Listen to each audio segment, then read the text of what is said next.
We met under a sky full of stars. He was leaving for the UK, promising to come back for me. I believed him, clinging to his words as my anchor. My life became a waiting room, decorated with hope.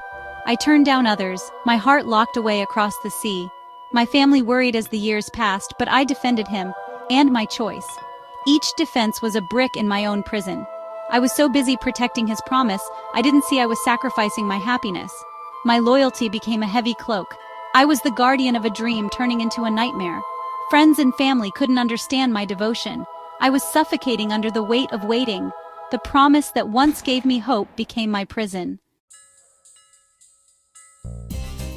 The first year was sweet, long calls, shared dreams, care packages.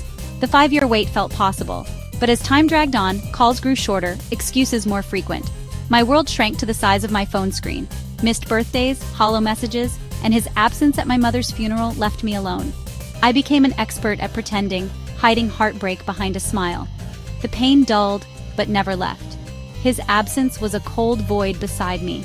I realized I was waiting for someone who was no longer there. The cracks in my hope grew. My loyalty isolated me. The waiting became unbearable. That day, a tiny crack appeared in the foundation of my prison. Our communication faded to silence. Calls stopped, texts became empty. I tried to reconnect, but he blamed me for the distance. I questioned myself, shrinking to fit his indifference. I became a performer in a one-woman show about patience. The final year was the quietest. Silence confirmed what I feared. I was no longer a priority, not even an afterthought. The promise evaporated, haunting me. One night, I saw a stranger in my reflection, a woman who'd lost herself. In that moment, something inside me snapped. The lock on my prison door broke, not by him, but by me. The waiting was over because I was finally leaving. A new fire ignited within me, not anger, but purpose. I decided to build my own future. I applied for a marketing job in Manchester, not for him, but for me. Each step in the process brought back pieces of my old self. I was no longer a passive character. I was the author of my story.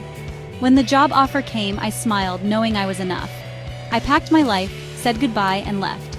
Not to wait, but to meet myself. Fear lingered, but freedom was stronger. The flight was a rebirth. I was leaving behind the girl who waited. For the first time, I was looking forward. Manchester greeted me with cold air and new beginnings. I built my life brick by brick, but I needed closure, so I asked to meet him.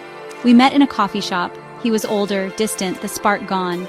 There was no confrontation, just two strangers with a shared past. His coldness was the closure I needed. The hero I waited for never existed. I thanked him for not coming back. He forced me to find myself. I walked out, free at last. Now I stand strong and independent. But a question lingers. Should I forgive him for my own peace? Or does holding on to the truth of his betrayal honor the woman I've become? What would you do? My story is no longer about waiting. It's about becoming.